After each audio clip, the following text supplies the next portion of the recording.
Bueno, buenos días a todos. Gracias por venir, gracias a Casa de América por acogernos siempre con tanta generosidad. Dicen que en los matrimonios, cuando se celebran matrimonios y llueve muchísimo, es muy buena suerte. Así que espero que este día otoñal casi nos traiga muy buena suerte.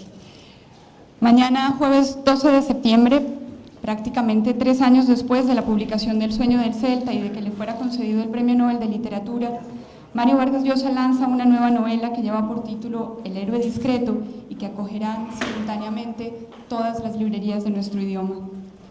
¿De qué trata este libro? El escritor Benjamín Prado ha dicho que para él es una novela sobre el dinero.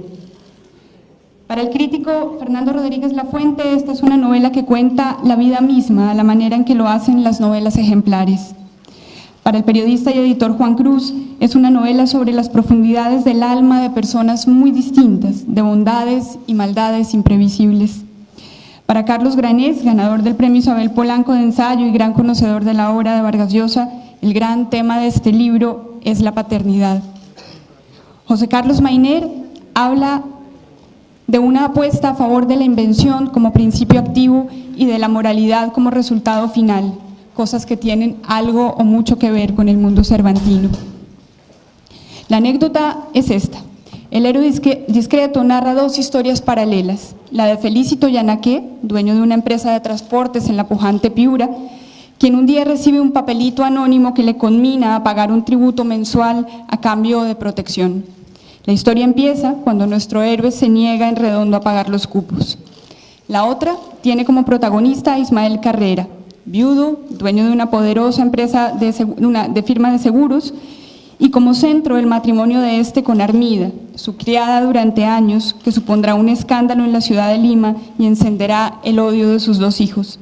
La historia comienza cuando Ismael huye en secreto y sus 2 hijos inútiles emprenden una desaforada batalla que implicará a don Rigoberto, viejo amigo y compañero de Ismael, obligándolo a posponer todos sus planes de un plácido retiro. El héroe discreto es un renovado encuentro con varios de los temas que circulan como ríos profundos a través del amplio y apasionante fresco narrativo que compone la obra de Mario Vargas Llosa. Un reencuentro con una geografía, el Perú, pero visto desde hoy. Un Perú lleno de prosperidad, pero de esa manera tan extrañamente desarticulada e imperfecta como los países latinoamericanos encaran estos tiempos prósperos. Un reencuentro también con algunos de sus personajes, Silva, el sargento Lituma, don Rigoberto, doña Lucrecia y Fonchito, los inconquistables, que han crecido a través de sus ficciones y que ahora se relacionan con personajes nuevos y entrañables. Una vuelta más a uno de sus grandes temas, ilustrar la lucha que dan ciertos seres humanos excepcionales para vivir de acuerdo con sus deseos y hacer que el mundo se acerque lo más posible a sus anhelos e ideales éticos. Una vuelta a un tono, el humor, y a un asunto, el entorno de las relaciones familiares. Vargas Llosa, a la manera de Flaubert, toma prestados elementos del melodrama para construir la historia y explora a través de ellos profundos dilemas humanos. Estoy segura de que los lectores habituales de Vargas Llosa disfrutarán enormemente de este libro y de todos los juegos que hace con su propio universo literario. También lo harán los muchos nuevos lectores que supuso la concesión del Premio Nobel y que leyeron El Sueño del Celta. Descubrirán otro tipo de héroe vargasllosiano, un héroe más anodino, cuya batalla se libra en lo doméstico, en lo cotidiano. Con la salida del héroe discreto lanzamos también una primera parte del fondo de catálogo de su autor en libro electrónico. La Casa Verde, Conversación en la Catedral, La Tía Julia, Los Cuadernos de don Rigoberto, La Fiesta del Chivo, El Paraíso en la otra esquina, Travesuras de la Niña Mala, El Sueño del Celta y por supuesto El héroe discreto. Bienvenidos entonces a este Perú de la ficción, donde Lima y Piura ya no son espacios físicos, sino reinos de la imaginación de un escritor genial. Los dejo con Mario Vargas Llosa y queda abierta esta rueda de prensa. Muchas gracias, Pilar.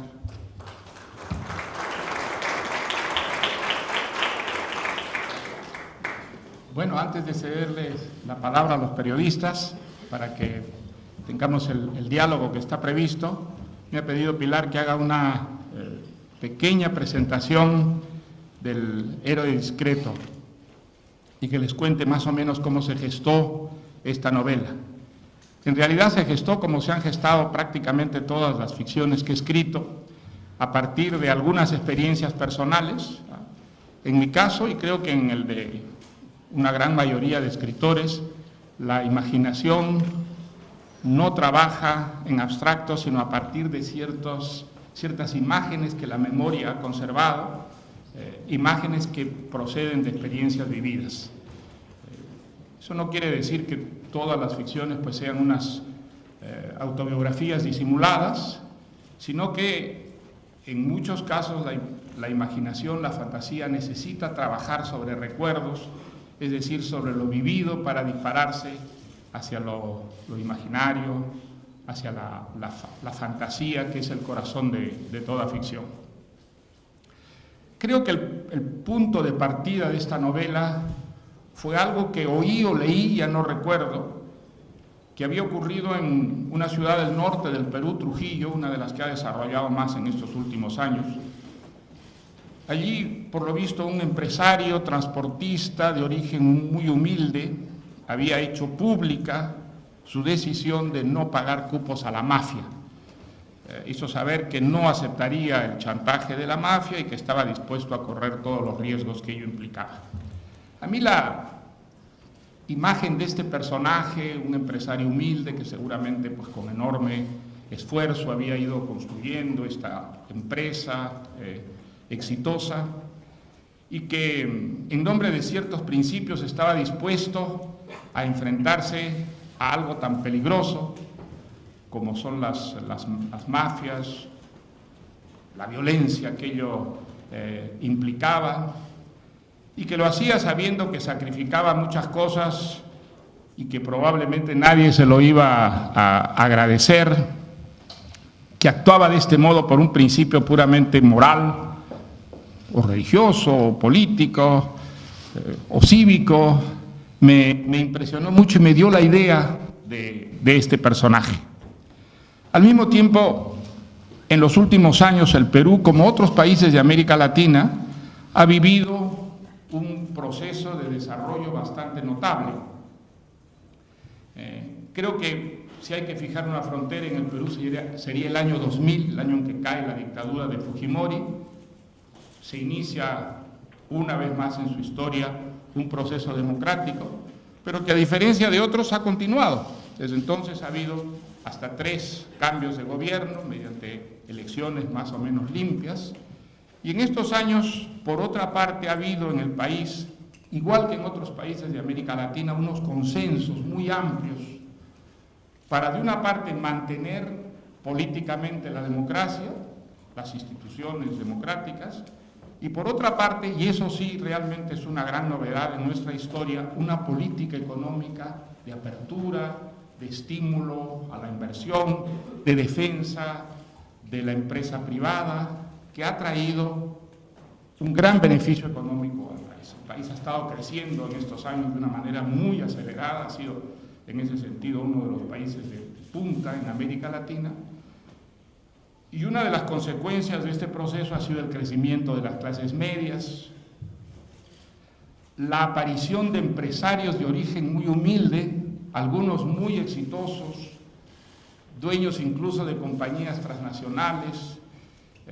Hay el caso, que ya es un caso muy conocido en el mundo, de la familia Añaños, una familia más bien modesta, ayacuchana, que en la época en que Ayacucho, por culpa del terrorismo de Senderos Luminosos, había quedado completamente aislada y las gaseosas no llegaban a la ciudad, empezaron a producir gaseosas en su casita, en la cocina de su casita, y 20 años después los Añaños pues son dueños de una transnacional que se ha extendido por 3 continentes, un caso de éxito empresarial que incluso ha sido destacado. Yo me enteré de la existencia de esta familia y de su empresa por un artículo en el Wall Street Journal.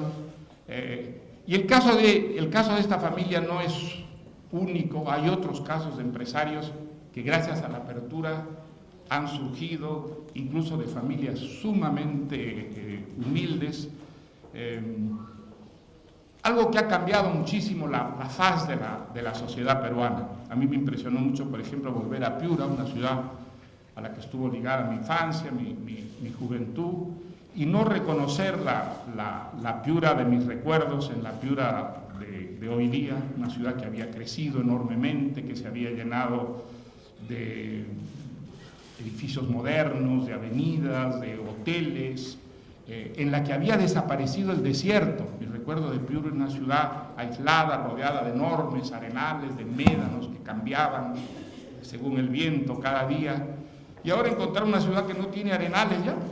Los arenales se han convertido en chacras, en fincas, en las que, gracias al riego por goteo, se producían frutas para la exportación, y algo que había cambiado enteramente, digamos, la idiosincrasia de la ciudad. Entonces, este es el contexto en el que ocurre la historia de este personaje, una historia que al principio iba a ser una sola historia, pero como me ha ocurrido casi siempre en todas las novelas que he escrito, apenas empecé a trabajar en ella, surgió la idea de enriquecer esa historia con otra historia, complementarla con una especie de contraste anecdótico entre dos personajes, dos familias, dos mundos, dos ciudades, dos sectores sociales. Y así fue como en esta novela pues aparece una familia que ya ha sido protagonista de otras historias mías, la de don Rigoberto, doña Lucrecia y el hijo de don Rigoberto, Fonchito. No sé por qué siempre que he escrito una novela he tenido necesidad de juntar varias historias. Tal vez porque la novela es un género que se extiende mucho en el tiempo, que es un género social, que nunca cuenta la historia de un personaje, sino un personaje sumido en un contexto, en un entorno, en un medio, y creo que eso se manifiesta, por lo menos en mi caso, sobre todo en la coexistencia de historias distintas dentro de una novela. Historias distintas que poco a poco van fundiéndose y convirtiéndose en una sola historia. Creo que desde que escribí mi primera historia cuando era muy joven, siempre he sentido, escribiéndolas, esa especie de posibilidad que tiene toda historia de convertirse en un verdadero laberinto de historias, porque creo que si un escritor siguiera todos los cabos de que consta una historia, no terminaría nunca de escribirlas, porque toda historia en última instancia es todas las historias, las ramificaciones son infinitas, y creo que una de las cosas maravillosas y fascinantes y misteriosas que tiene una novela es que cuando una novela está lograda, cuando consigue capturar enteramente nuestra atención y fascinarnos y hechizarnos, esa novela nos hace sentir esa posibilidad de lo infinito, de una historia que realmente seguida en toda su trayectoria no tiene principio y desde luego tampoco tiene fin. En fin, ese es algo que siempre he sentido cada vez que escribo una novela, y por eso a veces es más difícil para mí terminar una novela que empezarla, ¿no? Encontrar el momento en que hay que ponerle un fin, porque si no se lo pusiera, la novela no terminaría nunca de transcurrir y de seguir generando episodios y anécdotas. Creo que antes de añadir nada más bien podríamos pasar ahora al diálogo, y en el diálogo pues ir surgiendo las respuestas que puedan aparecer de acuerdo a las preguntas de ustedes. Muchas gracias. Yo, perdón, pediría si se puede de algún modo iluminar un poco la sala y bajar, porque no, creo que Mario no va a ver. Sí, bien. Sí.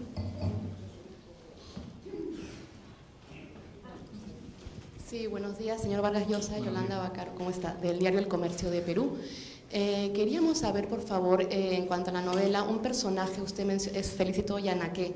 Queríamos saber si usted, hasta qué punto se documentó sobre esta persona que da vida a este personaje, ¿no? Hasta qué punto usted ha tenido contacto con él o con familiares, el entorno de él, si sigue vivo, no sé, en fin, si nos puede hablar un poco más de esta persona. Felicito Yanaque es un personaje inventado. Es un personaje inventado, pero es un personaje que no es insólito en el Perú de hoy.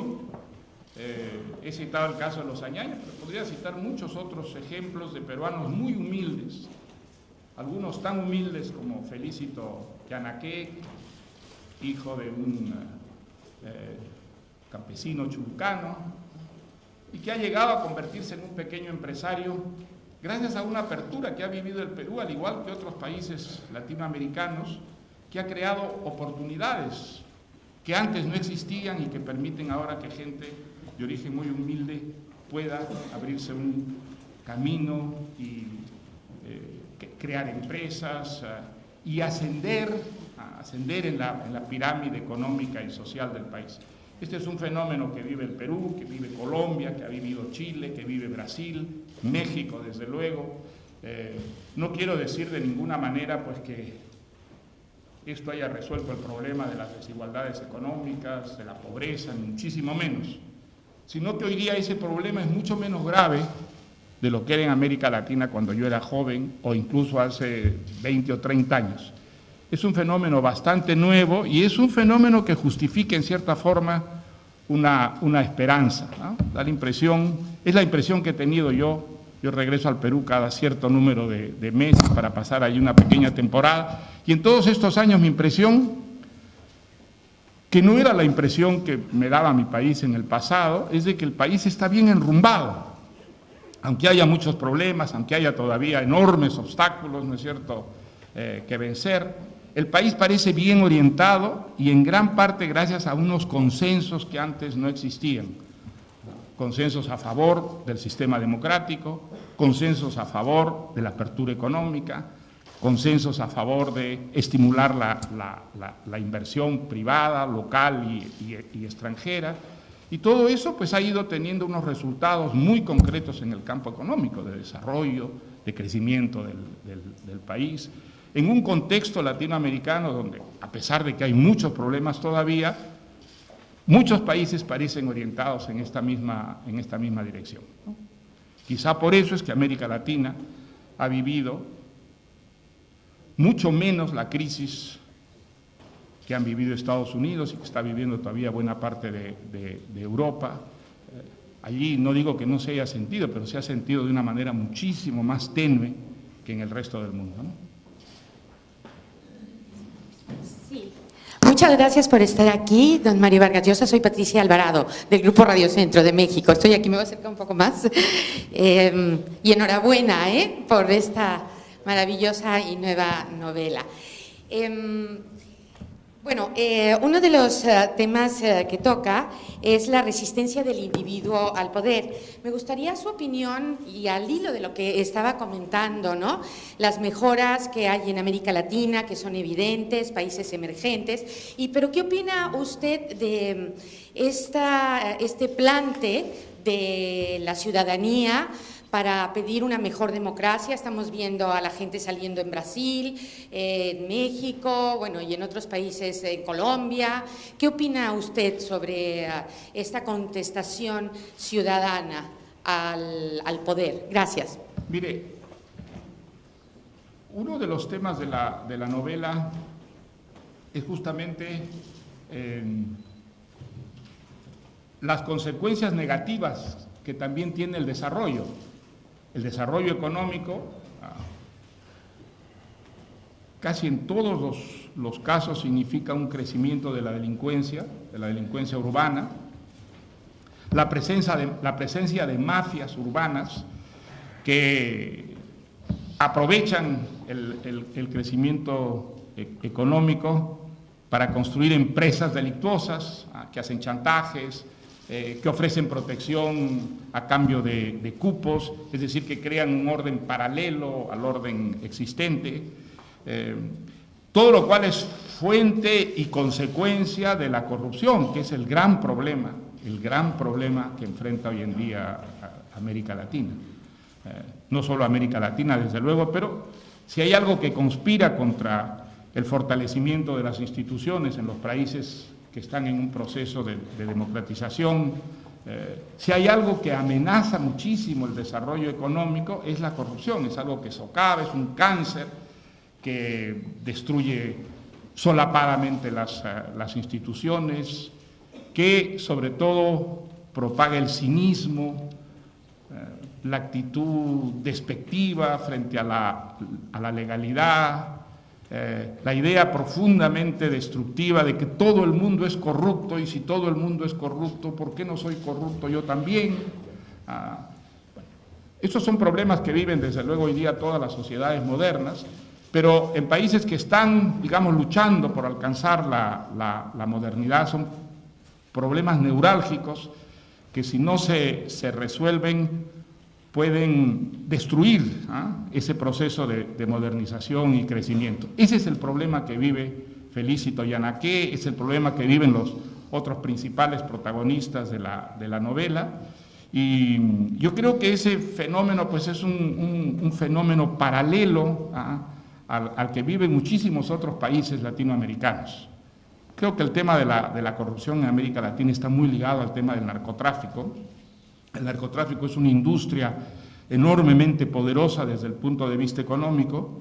El narcotráfico crea unos estados paralelos que tienen además unos recursos económicos superiores a los del Estado, pueden pagar mejores salarios que los que paga el Estado, y entonces esa es una fuente terriblemente destructiva de la legalidad, de la institucionalidad. Bueno, ese es uno de los temas centrales que vive el personaje de la novela desde una perspectiva muy personal y familiar. Felicito Yanaqué no es un hombre de pensamiento, no abstrae, él se reduce a enfrentar un problema que es absolutamente mínimo y personal porque afecta a su vida, afecta a la vida de su familia, pero lo que quiere mostrar su historia es como ese problema no es sino la expresión de un problema muy general que comparte él, aunque no lo sepa y no sea consciente con todos sus conciudadanos. Otro tema de la novela no es solo el de la corrupción, el del cinismo, sino el de la decencia. A veces la situación, digamos, negativa que vive una sociedad o que vive un momento histórico nos empuja al pesimismo y nos olvidamos que en todas las sociedades hay gente decente, gente que tiene unas ciertas convicciones, que tiene unos ciertos principios y que se esfuerza porque su conducta se ajuste a esos principios y no los transgreda. La idea de ese pequeño empresario que hace pública su decisión de no aceptar el chantaje de la mafia es la actitud típica de una persona decente, de una persona que no admite ser manipulado por delincuentes, convertirse él mismo en un delincuente por miedo, piensa que hay un valor, un honor, una dignidad que no puede él sacrificar. Bueno, desde luego, esos son héroes anónimos, son héroes que no llegan nunca a las primeras planas de los periódicos, a la televisión, son héroes cuyos, digamos, sacrificios no son nunca recompensados, pero probablemente lo que hace que verdaderamente progrese una sociedad son esos héroes, no los héroes epónimos, los grandes héroes de las conflagraciones militares, los que nosotros aprendemos a respetar en los libros de historia, sino esos héroes del montón, los ciudadanos comunes y corrientes, en los que si prende verdaderamente esa decencia, esa consecuencia con una cierta moralidad cívica, religiosa, política, es lo que realmente constituye una reserva moral para el futuro de un país. Cuando un país pierde esa reserva moral, ese país entra en bancarrota, aunque las cifras económicas digan que progresa. Entonces, ese es un tema que a mí me daba muchas vueltas, y en el personaje de Felicito Yanaqué, también en otros personajes, ¿no? Don Ismael Carrera, el propio don Rigoberto, lo que he querido mostrar dentro de un contexto peruano, latinoamericano de hoy en día, cómo funciona, a qué se arriesga, qué peligros corre, qué consecuencias beneficiosas o no tiene para el conjunto de la sociedad, ¿no? ¿Sí? Yo quería hacerle dos preguntas. La primera quizás está respondida, pero bueno, me la mantengo. Usted ha dicho que la alta cultura afronta, no rehúye las grandes respuestas, los enigmas de la existencia humana, ¿no? Entonces la pregunta sería, ¿a qué pregunta intenta responder este libro? La otra, yo trabajo para La Vanguardia. Hoy, como sabe, se celebra la Diada en Cataluña. Conocemos su posición o sus advertencias contra los peligros del nacionalismo exacerbado. Yo quería preguntarle cómo ve usted ahora mismo este debate político y social también un poco entre Cataluña y España. Gracias. Mire, aquí mi editora y mi mujer, que está al frente, a la que yo le tengo mucho cariño, pero también mucho miedo, me han prohibido que hable de política. Dicen que no debo hablar de política, que hoy día toca literatura, no toca política. Así que voy a tratar de darle una respuesta literaria. A ver si así quedo bien con usted y no quedo mal con estas dos señoras que están aquí. Mire, yo creo que el mundo vive hoy día una situación muy fascinante, que es el de la globalización. A mi juicio, lo mejor que le ha pasado al mundo, el lento desvanecimiento de las fronteras, la integración de distintas culturas, de distintas tradiciones, de distintas religiones, de distintas filosofías, de distintas idiosincrasias. Creo que esa mezcla, esa coexistencia, esa convivencia en la diversidad es una cosa extraordinaria y que va a disminuir extraordinariamente también la violencia, que ha sido la gran protagonista de la historia hasta ahora. Ahora la globalización provoca reacciones negativas, y esas reacciones negativas tienen que ver con un fenómeno que describió maravillosamente Popper, maravillosamente, que es el del llamado de la tribu. Popper explicaba que salir de la tribu es el comienzo del progreso y el comienzo de la civilización. Cuando el individuo deja ser parte de una tribu, una pequeña pieza en un mecanismo que existe para defenderlo de la adversidad. Cuando el personaje se aparta de la tribu, adquiere soberanía, adquiere independencia, puede elegir su vida de una manera distinta a los otros miembros de la tribu, es cuando la civilización está en marcha. Y gracias a eso, pues hay democracia, derechos humanos, soberanía individual, coexistencia en la diversidad.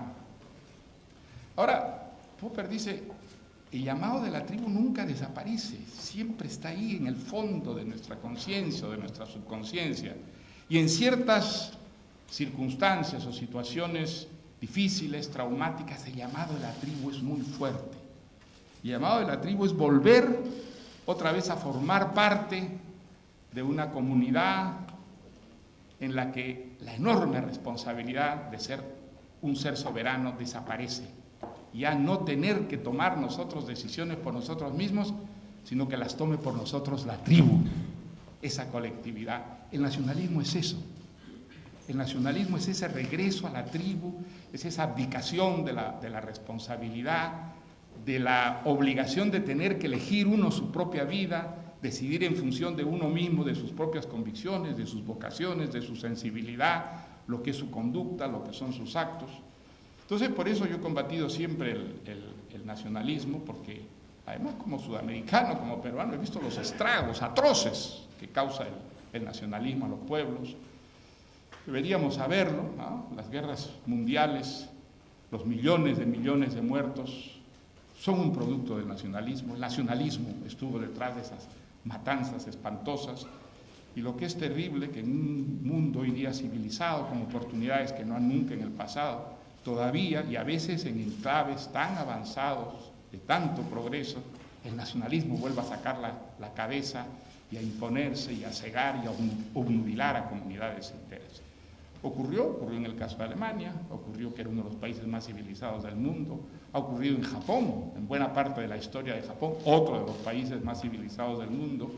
Es una tara de la que es muy difícil librarse, pero la que creo que si queremos que haya civilización, si queremos desterrar la violencia de este mundo, tenemos que combatirla con enorme energía, y creo que la cultura es uno de los grandes instrumentos que tenemos para mostrar los estragos que causan esas taras a una humanidad que está en un proceso de desarrollo que más bien debería estimularnos en lugar volvernos pesimistas, ¿no? Sí. Buenos días, don Mario. Buenos días. Jorge Sánchez de Associated Press. Me gustaría preguntarle, al introducir personajes que son habituales, o sea, viejos personajes, me gustaría preguntarle si ha encontrado dificultad para encajar esos viejos personajes en un contexto nuevo, que es ese nuevo Perú del que habla. Y también preguntarle que en este nuevo Perú, ¿qué encuentra todavía del viejo Perú? ¿Qué problemas encuentra del viejo Perú que no se han superado o que no se han solucionado? Gracias. A ver si he entendido la primera pregunta. Es si encuentro dificultades en encajar con personajes ficticios a personajes tomados de la realidad o personajes tomados de otras sus historias viejos personajes, Lituma, sí. La familia, que se bueno, movían mire, en un contexto... me pasa una cosa curiosa con mis propios personajes, que algunos personajes prácticamente desaparecen de mi memoria una vez que termino las historias en las que ellos actúan o aparecen, ¿no? En cambio, otros como Lituma, como don Rigoberto, no desaparecen las historias, pero ellos se quedan allí un poco en la memoria y voy a empezar otra historia y comparecen como ofreciéndose, como diciendo, yo no fui suficientemente aprovechado en esa historia, aquí estoy, corrige tu error, aprovéchame de nuevo, hasta saca todas las posibilidades que hay en mí, bromeo, pero algo de eso hay, ¿no? Entonces, es la razón por la que algunos personajes pues vuelven. En el caso de esta novela era normal que Lituma, Los Inconquistables, que son piuranos, son personajes que nacieron de historias piuranas, ahora que vuelvo a escribir una historia piurana, de alguna manera reaparezcan. Pero siempre me ha intrigado y no tengo una respuesta, ¿por qué ciertos personajes siguen allí y siguen como urgiéndome a que vuelva a incorporarlos a una historia, como si no hubieran sido, ya dije, suficientemente aprovechados en todas sus posibilidades, ¿no? Ahora, dificultades sí, pero digamos siempre las dificultades para mí son muy grandes. Algunas personas creen que con el ejercicio uno adquiere una seguridad, y quizá en ciertos oficios eso ocurre, pero yo creo que en la literatura y en cualquier actividad creativa, al contrario, es decir, el ejercicio crea más bien una voluntad, digamos, que conspira contra esa seguridad, ¿no? Yo me siento tan inseguro escribiendo una historia ahora como cuando empecé a escribirlas, y quizá más. Quizá ahora soy más consciente de lo difícil que es alcanzar el tope que uno se fija cuando escribe una historia. Entonces me cuesta un enorme trabajo, lo cual no quiere decir que no me entusiasme hacerlo, es decir, gozo enormemente escribiendo, es una experiencia maravillosa, de una intensidad formidable, incomparable, y al mismo tiempo pues a mí me hace pasar muy malos ratos, y estoy seguro que un pintor, un compositor dirían exactamente lo mismo de su propio trabajo, ¿no? Mario, soy Carlos Rubio Rosell, de Reforma de México. Quería preguntarle lo siguiente. Usted habla de un dilema en esta novela, este personaje enfrenta un dilema moral.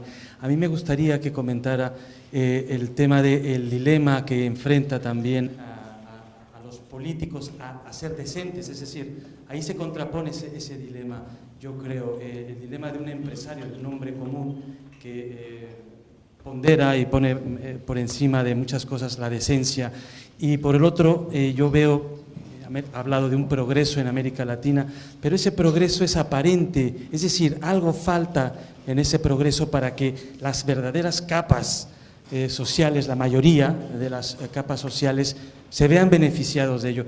Entonces, ese dilema yo quisiera trasladarlo al ámbito de los políticos, esa decencia que hace falta quizá en los políticos o quizá en las sociedades. Ese dilema no está en el desprecio, en el altísimo desprecio que existe a la cultura, a la educación y a las humanidades. ¿Es esa la posible respuesta del por qué ese progreso económico no llega al grueso de las capas sociales? ¿Es esa falta de decencia de los políticos o el desprecio que ellos sienten por la cultura, por la educación, por las humanidades?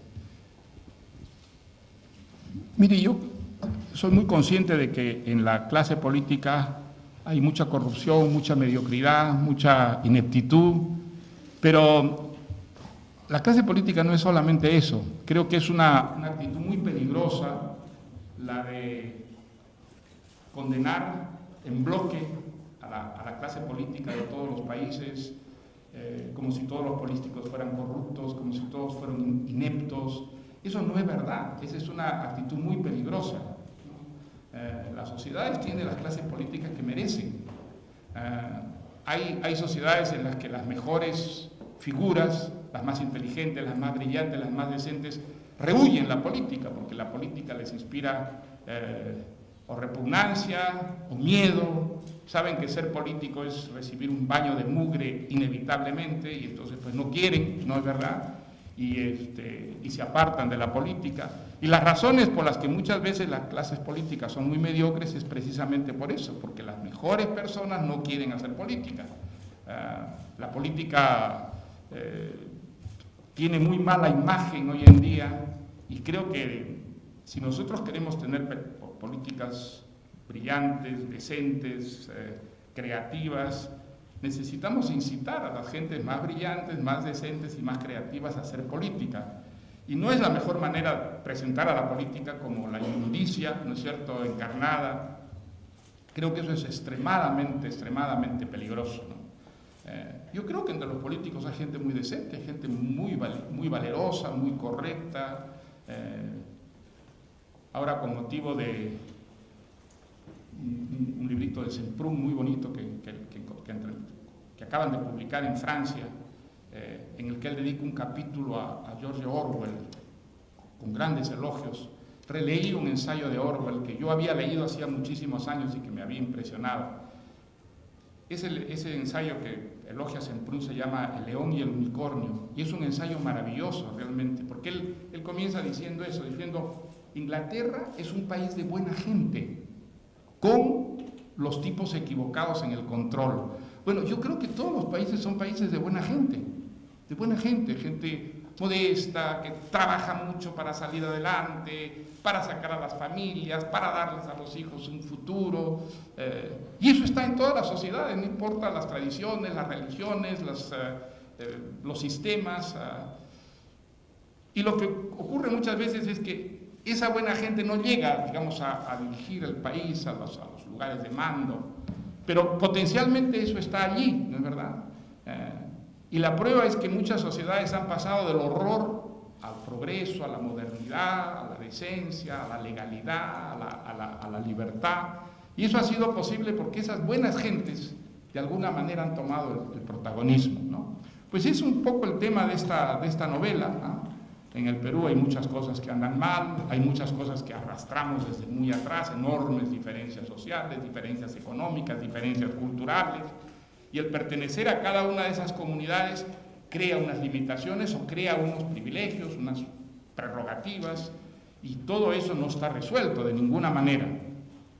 Pero las cosas han comenzado a cambiar y creo que eso vale prácticamente para la mayor parte de los países de América Latina, con prescindencia de la, digamos, orientación ideológica de los gobiernos. Hay gobiernos más bien de derecha, gobiernos más bien de izquierda, y sin embargo parecen ir en la misma dirección, ¿no? Cito el caso del Perú, el caso de Uruguay, ¿no? Muy interesante el caso de Uruguay, gobierno muy de izquierda, el Perú un gobierno más bien de derecha, y sin embargo la orientación es la misma y los resultados de esas políticas son muy semejantes, y eso está pasando en muchos países de América Latina.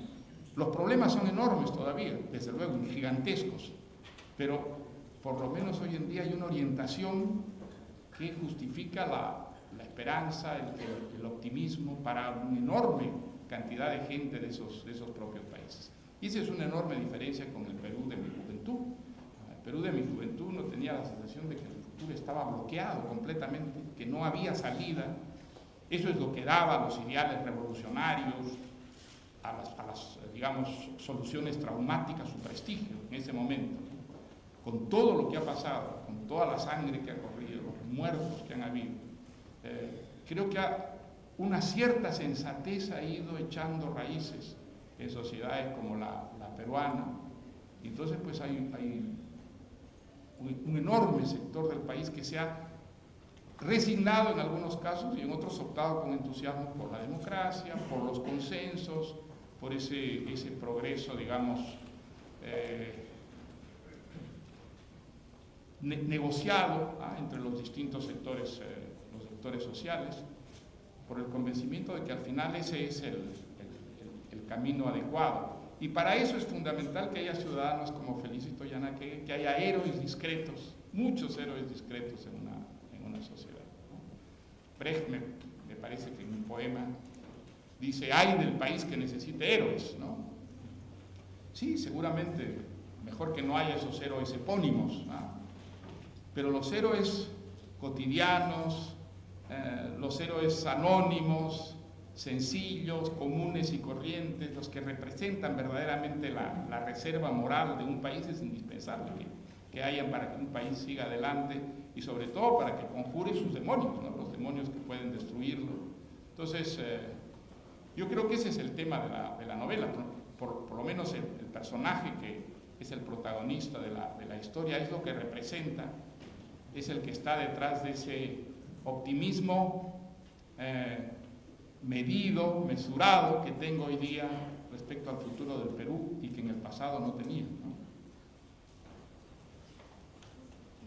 Un par de preguntas más y cerramos. Sí, buenos días. Aquí. Aquí. Bueno, esta es Mario, es una novela que dedica a Piura, que dedica a una Piura enmarcada en un Perú próspero, distinto al Perú, por ejemplo, de la Casa Verde, y que al mismo tiempo dedica la memoria de Javier Silva Arruete, que fue su mejor amigo en esos años de Piura, sí, y además fue ministro de Economía de Perú en el gobierno de Paniagua, que fue el gobierno de la transición a la que usted se ha referido. ¿Qué tanto tienen los personajes de esta novela de Silva Arruete? ¿Qué tanto pensó en él cuando escribió la novela? ¿Qué tanto recordó esos años en Piura al momento de escribirla? Pensé mucho en Javier Silva Arruete, era un gran amigo, uno de mis mejores amigos.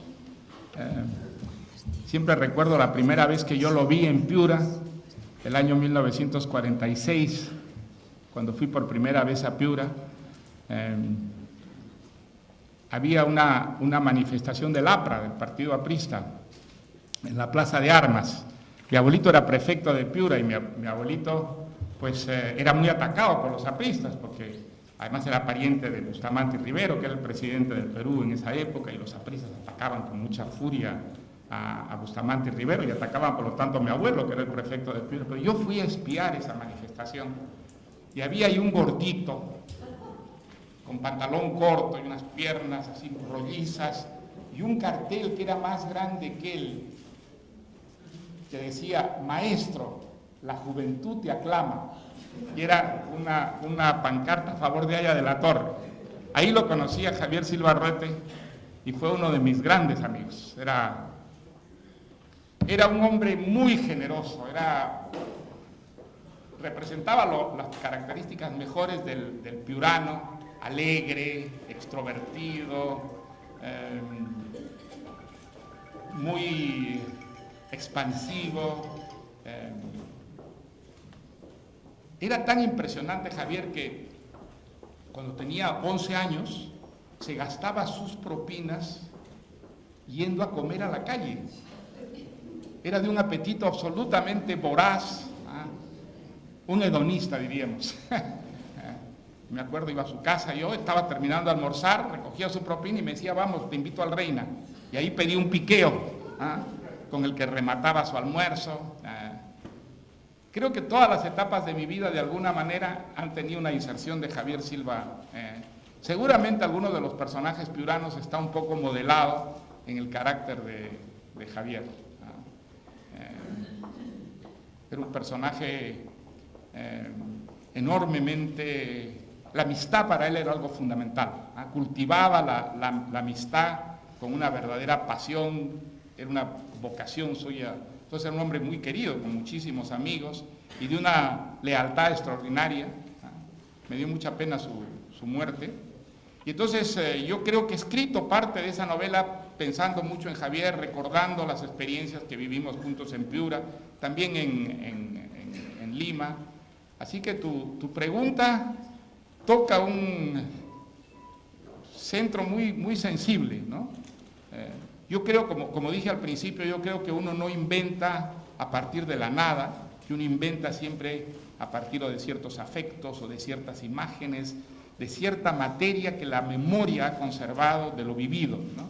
Y seguramente el recuerdo de esta amistad entrañable, ¿no? Para mí la amistad siempre ha sido muy importante. La amistad creo que es una de las cosas maravillosas que tiene la vida, así como el amor es algo tan importante. Yo creo que la amistad, esa especie de familia paralela que significa la amistad, donde uno encuentra refugio, apoyo, estímulo, es algo importantísimo. Y entonces, pues sí, Javier ha sido uno de los amigos más queridos y que en los momentos difíciles siempre estuvo allí, ¿no? Siempre fue un apoyo extraordinario. Así que seguramente, de alguna manera, Javier me ayudó mucho a escribir esta novela.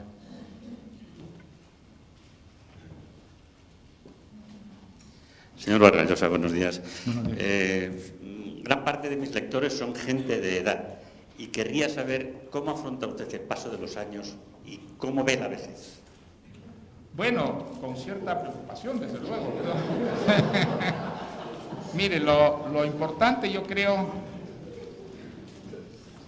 que lo importante es vivir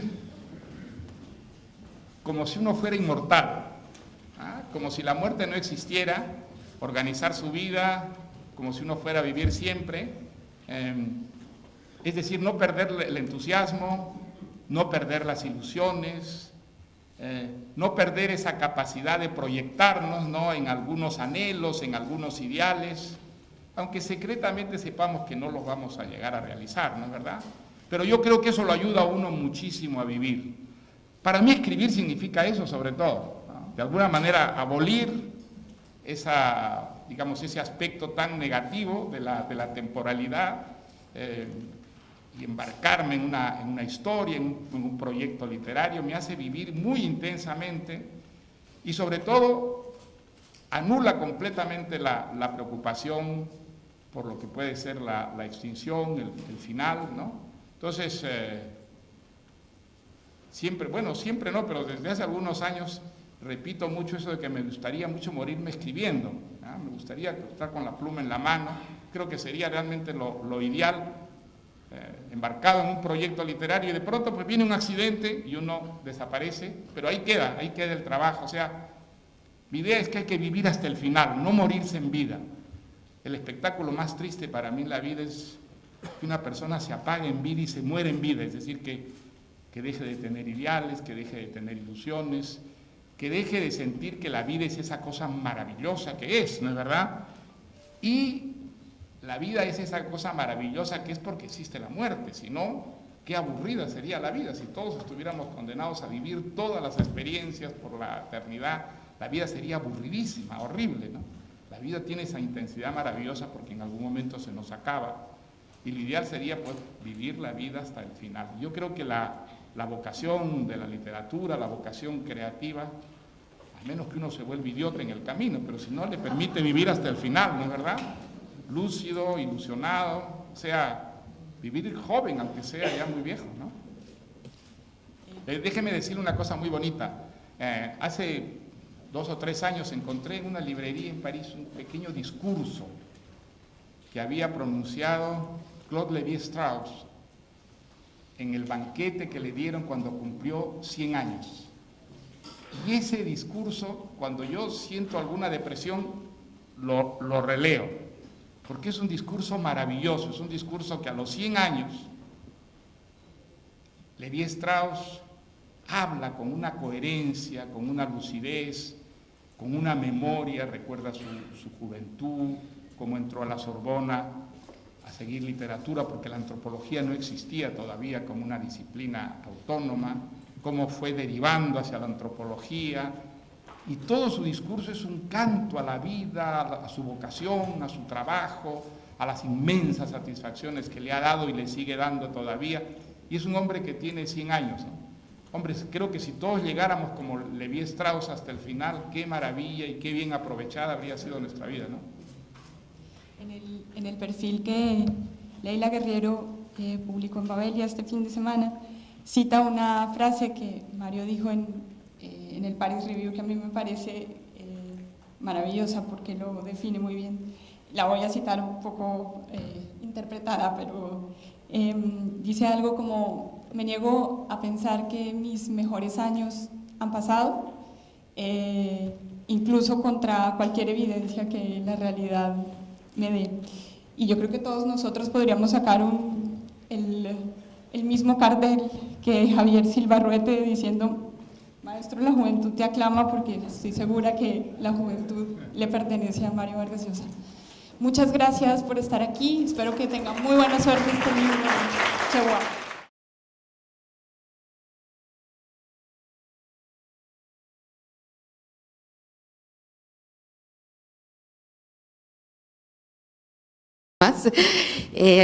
Y enhorabuena por esta maravillosa y nueva novela.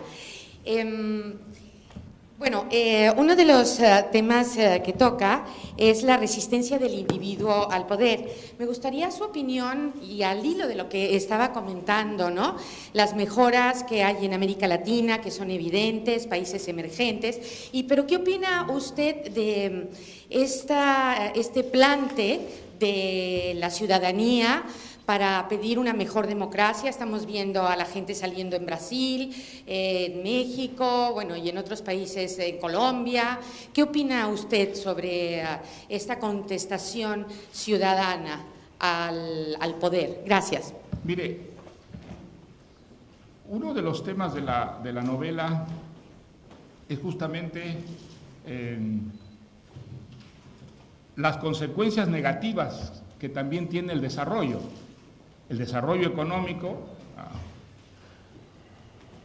casi en todos los casos, significa un crecimiento de la delincuencia urbana, la presencia de mafias urbanas que aprovechan el crecimiento económico para construir empresas delictuosas, que hacen chantajes, que ofrecen protección a cambio de cupos, es decir, que crean un orden paralelo al orden existente, todo lo cual es fuente y consecuencia de la corrupción, que es el gran problema que enfrenta hoy en día América Latina. No solo América Latina, desde luego, pero si hay algo que conspira contra el fortalecimiento de las instituciones en los países que están en un proceso de democratización, si hay algo que amenaza muchísimo el desarrollo económico, es la corrupción. Es algo que socava, es un cáncer que destruye solapadamente las instituciones, que sobre todo propaga el cinismo, la actitud despectiva frente a la legalidad, la idea profundamente destructiva de que todo el mundo es corrupto, y si todo el mundo es corrupto, ¿por qué no soy corrupto yo también?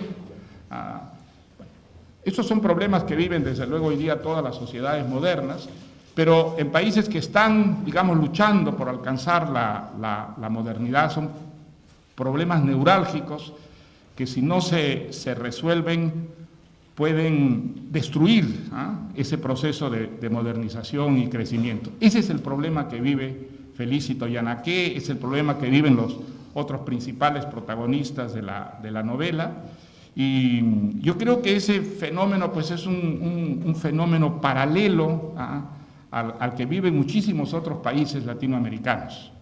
Creo que el tema de la corrupción en América Latina está muy ligado al tema del narcotráfico. El narcotráfico es una industria enormemente poderosa desde el punto de vista económico. El narcotráfico crea unos estados paralelos que tienen además unos recursos económicos superiores a los del Estado, pueden pagar mejores salarios que los que paga el Estado, y entonces esa es una fuente terriblemente destructiva de la legalidad, de la institucionalidad. Bueno, ese es uno de los temas centrales que vive el personaje de la novela desde una perspectiva muy personal y familiar. Felicito Yanaqué no es un hombre de pensamiento, no abstrae, él se reduce a enfrentar un problema que es absolutamente mínimo y personal porque afecta a su vida, afecta a la vida de su familia, pero lo que quiere mostrar su historia es como ese problema no es sino la expresión de un problema muy general que comparte él, aunque no lo sepa y no sea consciente con todos sus conciudadanos. Otro tema de la novela no es solo el de la corrupción, el del cinismo, sino el de la decencia. A veces la situación, digamos, negativa que vive una sociedad o que vive un momento histórico nos empuja al pesimismo y nos olvidamos que en todas las sociedades hay gente decente, gente que tiene unas ciertas convicciones, que tiene unos ciertos principios y que se esfuerza porque su conducta se ajuste a esos principios y no los transgreda. La idea de ese pequeño empresario que hace pública su decisión de no aceptar el chantaje de la mafia es la actitud típica de una persona decente, de una persona que no admite ser manipulado por delincuentes, convertirse él mismo en un delincuente por miedo, piensa que hay un valor, un honor, una dignidad que no puede él sacrificar.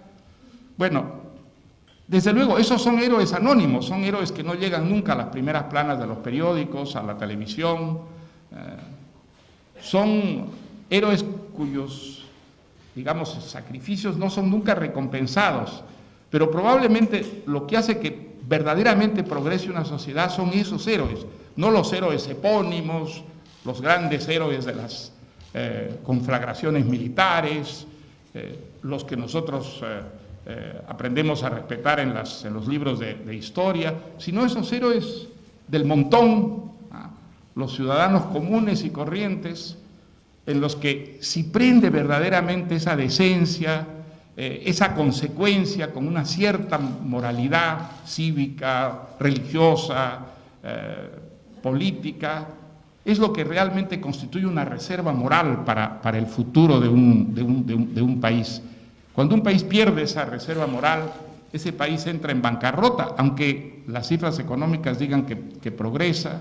Entonces, ese es un tema que a mí me daba muchas vueltas, y en el personaje de Felicito Yanaqué, también en otros personajes, ¿no? Don Ismael Carrera, el propio don Rigoberto, lo que he querido mostrar dentro de un contexto peruano, latinoamericano de hoy en día, cómo funciona, a qué se arriesga, qué peligros corre, qué consecuencias beneficiosas o no tiene para el conjunto de la sociedad, ¿no? ¿Sí? Yo quería hacerle dos preguntas. La primera quizá está respondida, pero bueno, me la mantengo. Usted ha dicho que la alta cultura afronta, no rehúye las grandes respuestas, los enigmas de la existencia humana, ¿no? Entonces la pregunta sería, ¿a qué pregunta intenta responder este libro? La otra, yo trabajo para La Vanguardia. Hoy, como sabe, se celebra la Diada en Cataluña. Conocemos su posición o sus advertencias contra los peligros del nacionalismo exacerbado. Yo quería preguntarle cómo ve usted ahora mismo este debate político y social, también un poco, entre Cataluña y España. Gracias. Mire, aquí mi editora y mi mujer, que está al frente, a la que yo le tengo mucho cariño, pero también mucho miedo, me han prohibido que hable de política. Dicen que no debo hablar de política, que hoy día toca literatura, no toca política. Así que voy a tratar de darle una respuesta literaria. A ver si así quedo bien con usted y no quedo mal con estas dos señoras que están aquí. Mire, yo creo que el mundo vive hoy día una situación muy fascinante, que es el de la globalización. A mi juicio, lo mejor que le ha pasado al mundo, el lento desvanecimiento de las fronteras, la integración de distintas culturas, de distintas tradiciones, de distintas religiones, de distintas filosofías, de distintas idiosincrasias. creo que esa mezcla... Bueno, buenos días a todos. Gracias por venir, gracias a Casa de América por acogernos siempre con tanta generosidad. Dicen que en los matrimonios, cuando se celebran matrimonios y llueve muchísimo, es muy buena suerte. Así que espero que este día otoñal casi nos traiga muy buena suerte. Mañana, jueves 12 de septiembre, prácticamente 3 años después de la publicación del Sueño del Celta y de que le fuera concedido el Premio Nobel de Literatura, Mario Vargas Llosa lanza una nueva novela que lleva por título El héroe discreto y que acogerán simultáneamente todas las librerías de nuestro idioma. ¿De qué trata este libro? El escritor Benjamín Prado ha dicho que para él es una novela sobre el dinero. Para el crítico Fernando Rodríguez Lafuente, esta es una novela que cuenta la vida misma, a la manera en que lo hacen las novelas ejemplares. Para el periodista y editor Juan Cruz, es una novela sobre las profundidades del alma de personas muy distintas, de bondades y maldades imprevisibles. Para Carlos Granés, ganador del Premio Isabel Polanco de ensayo y gran conocedor de la obra de Vargas Llosa, el gran tema de este libro es la paternidad. José Carlos Mainer habla de una apuesta a favor de la invención como principio activo y de la moralidad como resultado final, cosas que tienen algo o mucho que ver con el mundo cervantino. La anécdota es esta.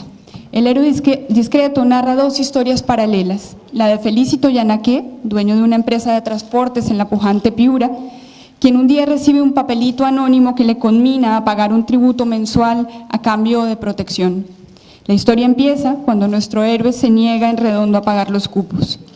La otra tiene como protagonista a Ismael Carrera, viudo, dueño de una poderosa empresa de firma de seguros, y como centro el matrimonio de este con Armida, su criada durante años, que supondrá un escándalo en la ciudad de Lima y encenderá el odio de sus 2 hijos. La historia comienza cuando Ismael huye en secreto y sus 2 hijos inútiles emprenden una desaforada batalla que implicará a don Rigoberto, viejo amigo y compañero de Ismael, obligándolo a posponer todos sus planes de un plácido retiro. El héroe discreto es un renovado encuentro con varios de los temas que circulan como ríos profundos a través del amplio y apasionante fresco narrativo que compone la obra de Mario Vargas Llosa. Un reencuentro con una geografía, el Perú, pero visto desde hoy. Un Perú lleno de prosperidad, pero de esa manera tan extrañamente desarticulada e imperfecta como los países latinoamericanos encaran estos tiempos prósperos. Un reencuentro también con algunos de sus personajes, Silva, el sargento Lituma, don Rigoberto, doña Lucrecia y Fonchito, los inconquistables, que han crecido a través de sus ficciones y que ahora se relacionan con personajes nuevos y entrañables. Una vuelta más a uno de sus grandes temas, ilustrar la lucha que dan ciertos seres humanos excepcionales para vivir de acuerdo con sus deseos y hacer que el mundo se acerque lo más posible a sus anhelos e ideales éticos. Una vuelta a un tono, el humor, y a un asunto, el entorno de las relaciones familiares. Vargas Llosa, a la manera de Flaubert, toma prestados elementos del melodrama para construir la historia y explora a través de ellos profundos dilemas humanos. Estoy segura de que los lectores habituales de Vargas Llosa disfrutarán enormemente de este libro y de todos los juegos que hace con su propio universo literario. También lo harán los muchos nuevos lectores que supuso la concesión del Premio Nobel y que leyeron El Sueño del Celta. Descubrirán otro tipo de héroe vargasllosiano, un héroe más anodino, cuya batalla se libra en lo doméstico, en lo cotidiano. Con la salida del héroe discreto lanzamos también una primera parte del fondo de catálogo de su autor en libro electrónico. La Casa Verde, Conversación en la Catedral, La Tía Julia, Los Cuadernos de don Rigoberto, La Fiesta del Chivo, El Paraíso en la Otra Esquina, Travesuras de la Niña Mala, El Sueño del Celta y por supuesto El Héroe Discreto. Bienvenidos entonces a este Perú de la ficción, donde Lima y Piura ya no son espacios físicos, sino reinos de la imaginación de un escritor genial. Los dejo con Mario Vargas Llosa y queda abierta esta rueda de prensa. Muchas gracias, Pilar.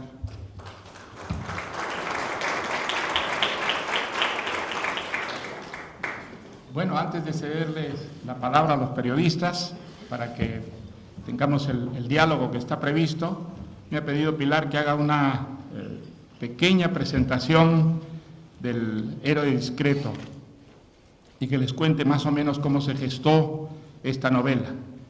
En realidad se gestó como se han gestado prácticamente todas las ficciones que he escrito, a partir de algunas experiencias personales.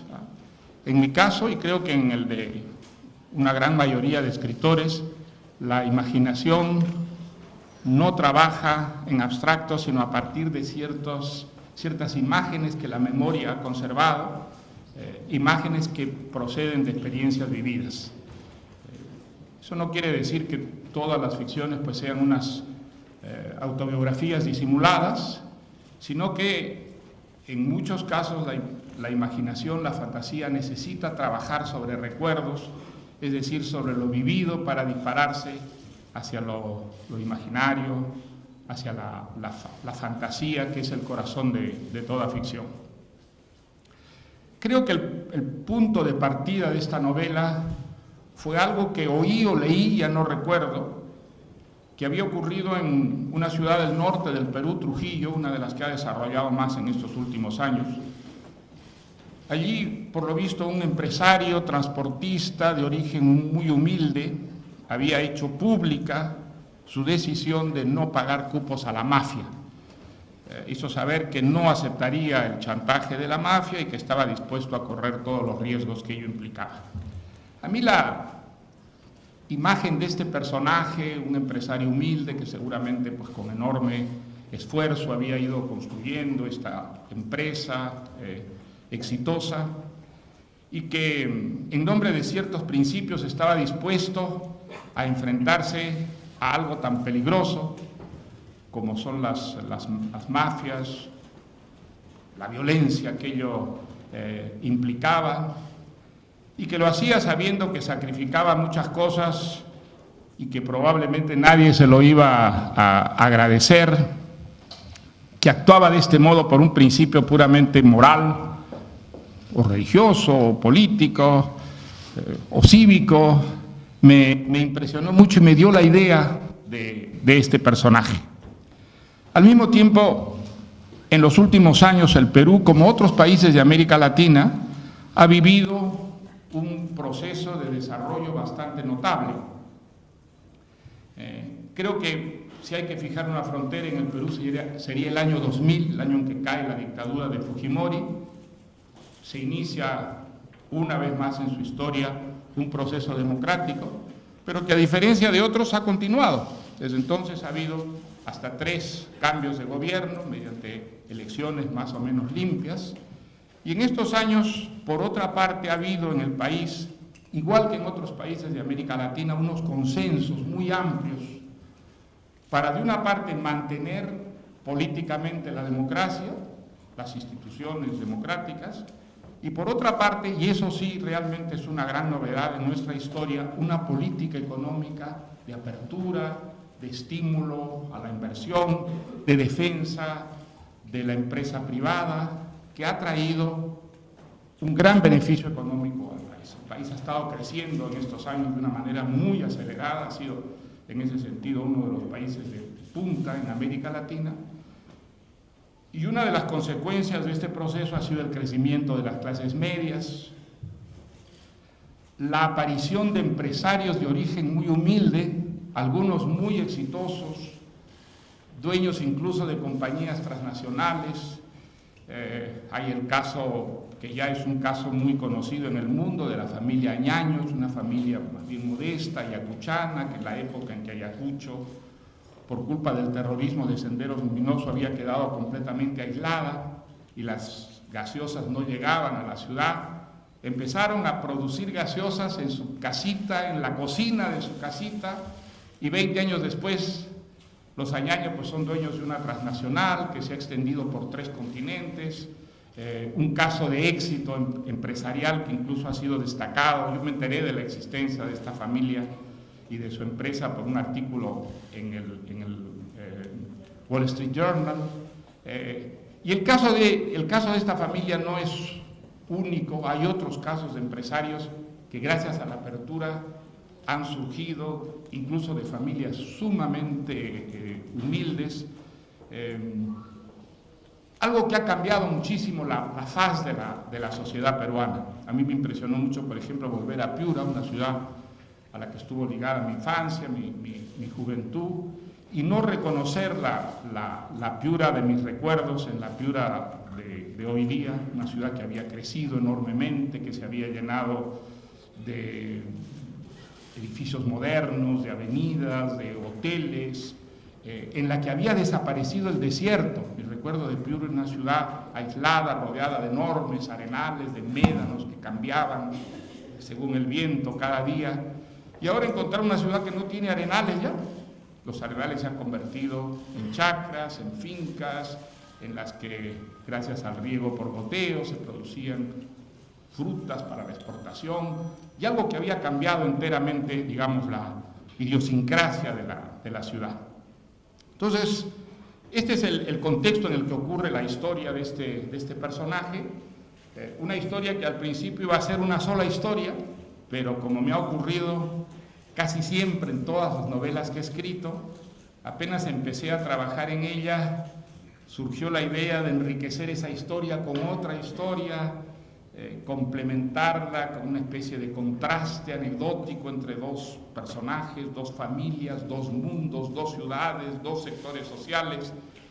Y así fue como en esta novela pues aparece una familia que ya ha sido protagonista de otras historias mías, la de don Rigoberto, doña Lucrecia y el hijo de don Rigoberto, Fonchito. No sé por qué siempre que he escrito una novela he tenido necesidad de juntar varias historias. Tal vez porque la novela es un género que se extiende mucho en el tiempo, que es un género social, que nunca cuenta la historia de un personaje, sino un personaje sumido en un contexto, en un entorno, en un medio, y creo que eso se manifiesta, por lo menos en mi caso, sobre todo en la coexistencia de historias distintas dentro de una novela, historias distintas que poco a poco van fundiéndose y convirtiéndose en una sola historia. Creo que desde que escribí mi primera historia cuando era muy joven, siempre he sentido, escribiéndolas,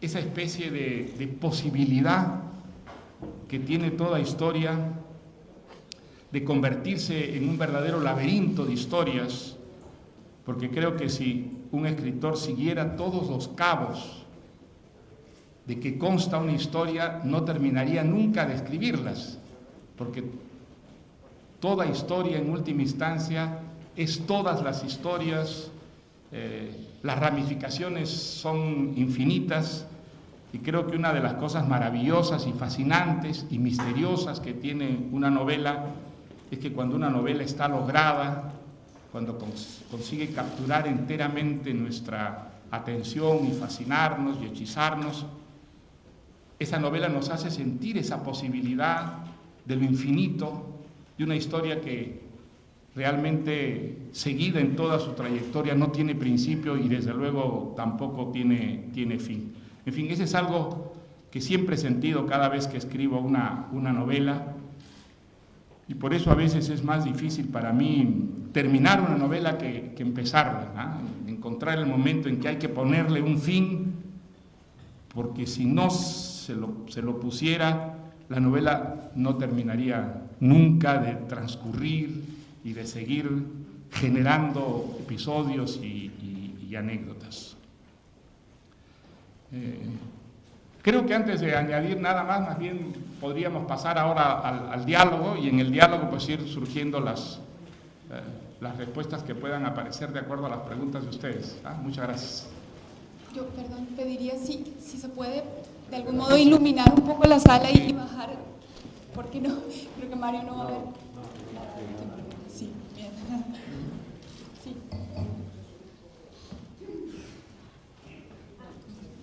Sí, buenos días, señor Vargas Llosa, Yolanda Bacaro, ¿cómo está? Del diario El Comercio de Perú. Queríamos saber, por favor, en cuanto a la novela, un personaje, usted es Felicito Yanaque. Queríamos saber si usted, hasta qué punto se documentó sobre esta persona que da vida a este personaje, ¿no? Hasta qué punto usted ha tenido contacto con él o con familiares, el entorno de él, si sigue vivo, no sé, en fin, si nos puede hablar un poco más de esta persona. Felicito Yanaque es un personaje inventado. Es un personaje inventado, pero es un personaje que no es insólito en el Perú de hoy. He citado el caso de los Añaños, pero podría citar muchos otros ejemplos de peruanos muy humildes, algunos tan humildes como Felicito Yanaque, hijo de un campesino chulucano, y que ha llegado a convertirse en un pequeño empresario gracias a una apertura que ha vivido el Perú, al igual que otros países latinoamericanos, que ha creado oportunidades que antes no existían y que permiten ahora que gente de origen muy humilde pueda abrirse un camino y crear empresas y ascender en la pirámide económica y social del país. Este es un fenómeno que vive el Perú, que vive Colombia, que ha vivido Chile, que vive Brasil, México, desde luego.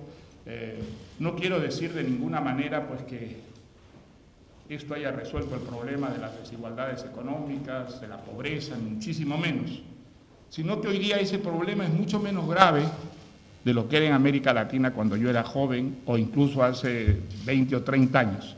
Es un fenómeno bastante nuevo y es un fenómeno que justifica en cierta forma una esperanza, ¿no? Da la impresión, es la impresión que he tenido yo regreso al Perú cada cierto número de meses para pasar allí una pequeña temporada, y en todos estos años mi impresión, que no era la impresión que me daba mi país en el pasado, es de que el país está bien enrumbado, aunque haya muchos problemas, aunque haya todavía enormes obstáculos, ¿no es cierto?, que vencer. El país parece bien orientado y en gran parte gracias a unos consensos que antes no existían. Consensos a favor del sistema democrático, consensos a favor de la apertura económica, consensos a favor de estimular la inversión privada, local y extranjera. Y todo eso pues ha ido teniendo unos resultados muy concretos en el campo económico, de desarrollo, de crecimiento del país, en un contexto latinoamericano donde, a pesar de que hay muchos problemas todavía, muchos países parecen orientados en esta misma dirección, ¿no? Quizá por eso es que América Latina ha vivido mucho menos la crisis que han vivido Estados Unidos y que está viviendo todavía buena parte de Europa. Allí no digo que no se haya sentido, pero se ha sentido de una manera muchísimo más tenue que en el resto del mundo, ¿no? Sí. Muchas gracias por estar aquí, don Mario Vargas Llosa. Soy Patricia Alvarado, del Grupo Radio Centro de México. Estoy aquí, me voy a acercar un poco más. Como si todos fueran ineptos. Eso no es verdad, esa es una actitud muy peligrosa. Las sociedades tienen las clases políticas que merecen. Hay sociedades en las que las mejores figuras, las más inteligentes, las más brillantes, las más decentes, rehuyen la política, porque la política les inspira o repugnancia o miedo. Saben que ser político es recibir un baño de mugre inevitablemente y entonces pues no quieren, no es verdad, y se apartan de la política. Y las razones por las que muchas veces las clases políticas son muy mediocres es precisamente por eso, porque las mejores personas no quieren hacer política. La política tiene muy mala imagen hoy en día y creo que si nosotros queremos tener políticas brillantes, decentes, creativas, necesitamos incitar a las gentes más brillantes, más decentes y más creativas a hacer política. Y no es la mejor manera presentar a la política como la inmundicia, ¿no es cierto?, encarnada. Creo que eso es extremadamente peligroso, ¿no? Yo creo que entre los políticos hay gente muy decente, hay gente muy valerosa, muy correcta. Ahora, con motivo de un librito de Semprún muy bonito que acaban de publicar en Francia, en el que él dedica un capítulo a George Orwell, con grandes elogios. Releí un ensayo de Orwell que yo había leído hacía muchísimos años y que me había impresionado. Ese ensayo que elogia Semprún se llama El león y el unicornio, y es un ensayo maravilloso realmente, porque él comienza diciendo eso, diciendo: Inglaterra es un país de buena gente, con los tipos equivocados en el control. Bueno, yo creo que todos los países son países de buena gente, gente modesta, que trabaja mucho para salir adelante, para sacar a las familias, para darles a los hijos un futuro, y eso está en todas las sociedades, no importa las tradiciones, las religiones, los sistemas. Y lo que ocurre muchas veces es que esa buena gente no llega, digamos, a dirigir el país, a los lugares de mando, pero potencialmente eso está allí, ¿no es verdad? Y la prueba es que muchas sociedades han pasado del horror al progreso, a la modernidad, a la decencia, a la legalidad, a la libertad, y eso ha sido posible porque esas buenas gentes de alguna manera han tomado el protagonismo, ¿no? Pues es un poco el tema de esta novela, ¿no? En el Perú hay muchas cosas que andan mal, hay muchas cosas que arrastramos desde muy atrás, enormes diferencias sociales, diferencias económicas, diferencias culturales, y el pertenecer a cada una de esas comunidades crea unas limitaciones o crea unos privilegios, unas prerrogativas, y todo eso no está resuelto de ninguna manera. Pero las cosas han comenzado a cambiar y creo que eso vale prácticamente para la mayor parte de los países de América Latina, con prescindencia de la, digamos, orientación ideológica de los gobiernos. Hay gobiernos más bien de derecha, gobiernos más bien de izquierda, y sin embargo parecen ir en la misma dirección, ¿no? Cito el caso del Perú, el caso de Uruguay, ¿no? Muy interesante el caso de Uruguay, gobierno muy de izquierda, el Perú un gobierno más bien de derecha, y sin embargo la orientación es la misma y los resultados de esas políticas son muy semejantes. Y eso está pasando en muchos países de América Latina. Los problemas son enormes todavía, desde luego, gigantescos, pero por lo menos hoy en día hay una orientación que justifica la esperanza, el optimismo para una enorme cantidad de gente de esos propios países. Y esa es una enorme diferencia con el Perú de mi juventud. El Perú de mi juventud no tenía la sensación de que el futuro estaba bloqueado completamente, que no había salida. Eso es lo que daba a los ideales revolucionarios, a las digamos, soluciones traumáticas, su prestigio en ese momento. Con todo lo que ha pasado, con toda la sangre que ha corrido, los muertos que han habido, creo que una cierta sensatez ha ido echando raíces en sociedades como la peruana. Y entonces pues hay un enorme sector del país que se ha resignado en algunos casos y en otros optado con entusiasmo por la democracia, por los consensos, por ese progreso, digamos,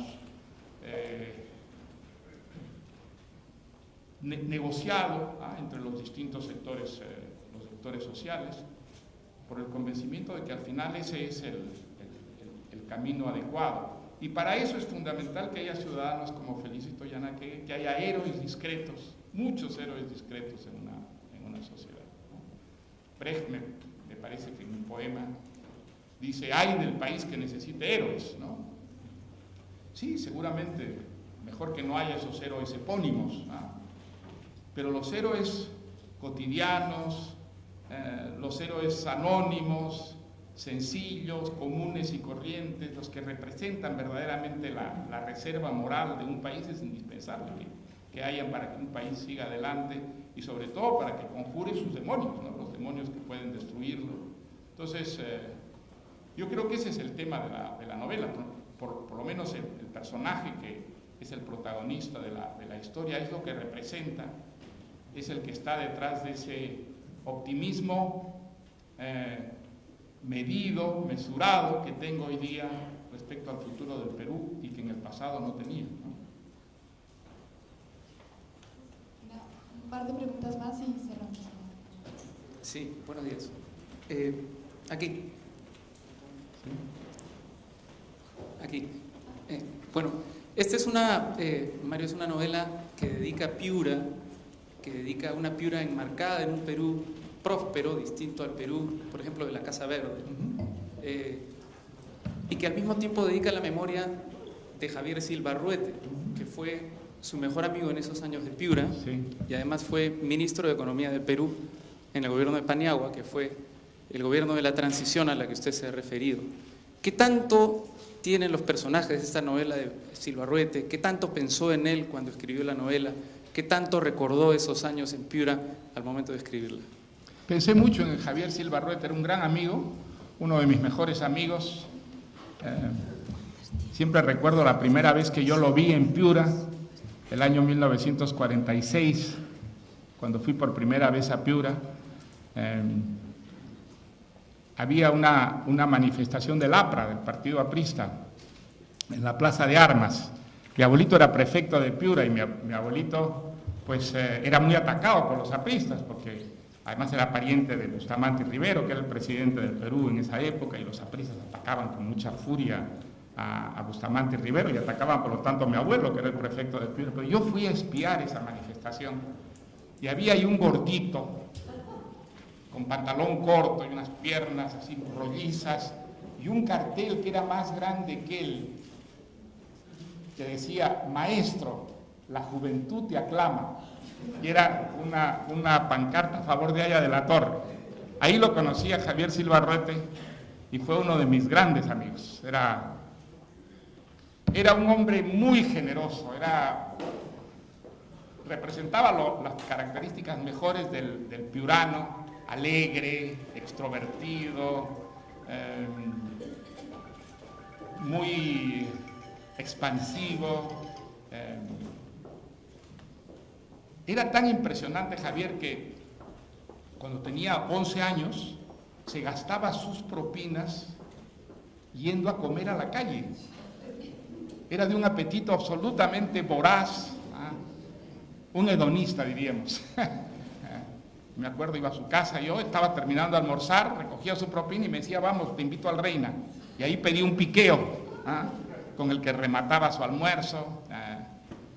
Creo que todas las etapas de esa coexistencia, esa convivencia en la diversidad es una cosa extraordinaria y que va a disminuir extraordinariamente también la violencia, que ha sido la gran protagonista de la historia hasta ahora. Ahora la globalización provoca reacciones negativas, y esas reacciones negativas tienen que ver con un fenómeno que describió maravillosamente Popper, maravillosamente, que es el del llamado de la tribu. Popper explicaba que salir de la tribu es el comienzo del progreso y el comienzo de la civilización. Cuando el individuo deja ser parte de una tribu, una pequeña pieza en un mecanismo que existe para defenderlo de la adversidad. Cuando el personaje se aparta de la tribu, adquiere soberanía, adquiere independencia, puede elegir su vida de una manera distinta a los otros miembros de la tribu, es cuando la civilización está en marcha. Y gracias a eso pues hay democracia, derechos humanos, soberanía individual, coexistencia en la diversidad. Ahora, Popper dice: el llamado de la tribu nunca desaparece, siempre está ahí en el fondo de nuestra conciencia o de nuestra subconsciencia. Y en ciertas circunstancias o situaciones difíciles, traumáticas, el llamado de la tribu es muy fuerte. El llamado de la tribu es volver otra vez a formar parte de una comunidad en la que la enorme responsabilidad de ser un ser soberano desaparece. Ya no tener que tomar nosotros decisiones por nosotros mismos, sino que las tome por nosotros la tribu, esa colectividad. El nacionalismo es eso. El nacionalismo es ese regreso a la tribu, es esa abdicación de la responsabilidad, de la obligación de tener que elegir uno su propia vida, decidir en función de uno mismo, de sus propias convicciones, de sus vocaciones, de su sensibilidad, lo que es su conducta, lo que son sus actos. Entonces, por eso yo he combatido siempre el nacionalismo, porque además como sudamericano, como peruano, he visto los estragos atroces que causa el nacionalismo a los pueblos. Deberíamos saberlo, ¿no? Las guerras mundiales, los millones de muertos, son un producto del nacionalismo. El nacionalismo estuvo detrás de esas matanzas espantosas, y lo que es terrible, que en un mundo hoy día civilizado, con oportunidades que no han nunca en el pasado, todavía, y a veces en enclaves tan avanzados, de tanto progreso, el nacionalismo vuelve a sacar la cabeza y a imponerse y a cegar y a obnubilar a comunidades enteras. Ocurrió en el caso de Alemania, ocurrió que era uno de los países más civilizados del mundo, ha ocurrido en Japón, en buena parte de la historia de Japón, otro de los países más civilizados del mundo. Es una tara de la que es muy difícil librarse, pero la que creo que si queremos que haya civilización, si queremos desterrar la violencia de este mundo, tenemos que combatirla con enorme energía, y creo que la cultura es uno de los grandes instrumentos que tenemos para mostrar los estragos que causan esas taras a una humanidad que está en un proceso de desarrollo que más bien debería estimularnos en lugar de volvernos pesimistas, ¿no? Sí. Buenos días, don Mario. Buenos días. Jorge Sánchez, de Associated Press. Me gustaría preguntarle, al introducir personajes que son habituales, o sea, viejos personajes, me gustaría preguntarle si ha encontrado dificultad para encajar esos viejos personajes en un contexto nuevo, que es ese nuevo Perú del que habla. Y también preguntarle que en este nuevo Perú, ¿qué encuentra todavía del viejo Perú? ¿Qué problemas encuentra del viejo Perú que no se han superado o que no se han solucionado? Gracias. A ver si he entendido la primera pregunta. Es si encuentro dificultades en encajar con personajes ficticios a personajes tomados de la realidad, o personajes tomados de otras sus viejos personajes, Lituma, sí. La familia, que se movían en un contexto... Me pasa una cosa curiosa con mis propios personajes, que algunos personajes prácticamente desaparecen de mi memoria una vez que termino las historias en las que ellos actúan o aparecen, ¿no? En cambio, otros como Lituma, como don Rigoberto, no desaparecen las historias, pero ellos se quedan allí un poco en la memoria y voy a empezar otra historia y comparecen como ofreciéndose, como diciendo, yo no fui suficientemente aprovechado en esa historia, aquí estoy, corrige tu error, aprovéchame de nuevo, hasta saca todas las posibilidades que hay en mí, bromeo, pero algo de eso hay, ¿no? Entonces, es la razón por la que algunos personajes pues vuelven.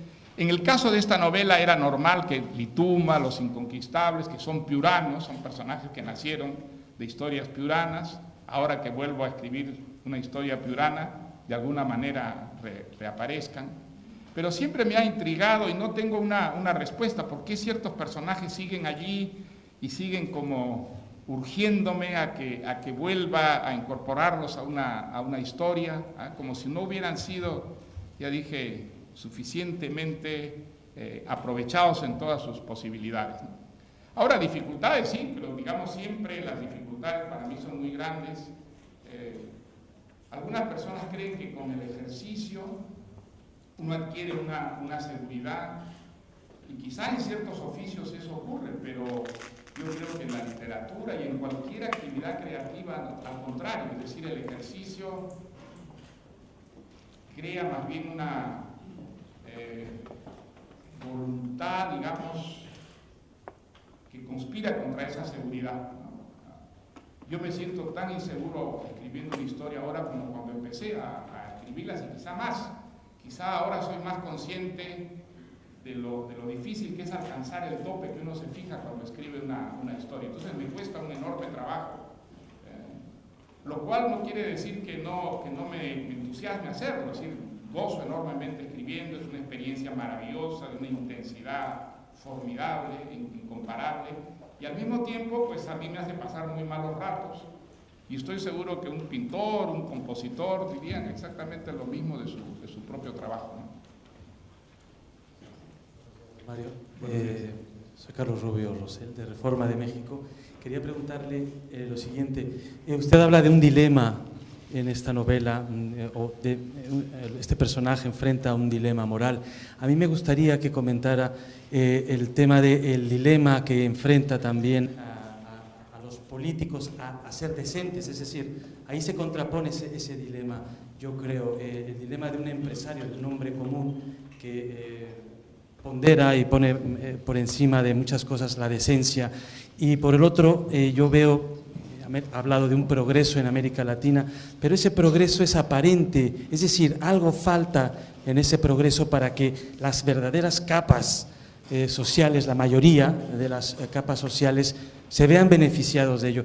Entonces, ese dilema yo quisiera trasladarlo al ámbito de los políticos, esa decencia que hace falta quizá en los políticos o quizá en las sociedades, ese dilema no está en el desprecio, en el altísimo desprecio que existe a la cultura, a la educación y a las humanidades. ¿Es esa la posible respuesta del por qué ese progreso económico no llega al grueso de las capas sociales? ¿Es esa falta de decencia de los políticos o el desprecio que ellos sienten por la cultura, por la educación, por las humanidades? Mire, yo soy muy consciente de que en la clase política hay mucha corrupción, mucha mediocridad, mucha ineptitud, pero la clase política no es solamente eso. Creo que es una actitud muy peligrosa la de condenar en bloque a la clase política de todos los países, como si todos los políticos fueran corruptos. Personajes nuevos y entrañables. Una vuelta más a uno de sus grandes temas, ilustrar la lucha que dan ciertos seres humanos excepcionales para vivir de acuerdo con sus deseos y hacer que el mundo se acerque lo más posible a sus anhelos e ideales éticos. Una vuelta a un tono, el humor, y a un asunto, el entorno de las relaciones familiares. Vargas Llosa, a la manera de Flaubert, toma prestados elementos del melodrama para construir la historia y explora a través de ellos profundos dilemas humanos. Estoy segura de que los lectores habituales de Vargas Llosa disfrutarán enormemente de este libro y de todos los juegos que hace con su propio universo literario. También lo harán los muchos nuevos lectores que supuso la concesión del Premio Nobel y que leyeron El sueño del Celta. Descubrirán otro tipo de héroe vargasllosiano, un héroe más anodino, cuya batalla se libra en lo doméstico, en lo cotidiano. Con la salida del Héroe Discreto lanzamos también una primera parte del fondo de catálogo de su autor en libro electrónico. La Casa Verde, Conversación en la Catedral, La tía Julia, Los cuadernos de don Rigoberto, La fiesta del chivo, El paraíso en la otra esquina, Travesuras de la niña mala, El sueño del Celta y por supuesto El Héroe Discreto. Bienvenidos entonces a este Perú de la ficción, donde Lima y Piura ya no son espacios físicos, sino reinos de la imaginación de un escritor genial. Los dejo con Mario Vargas Llosa y queda abierta esta rueda de prensa. Muchas gracias, Pilar.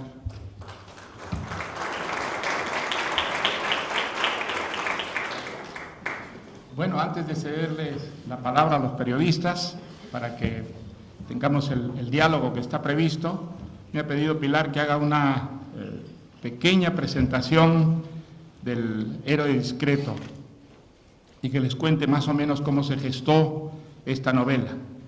En realidad se gestó como se han gestado prácticamente todas las ficciones que he escrito, a partir de algunas experiencias personales.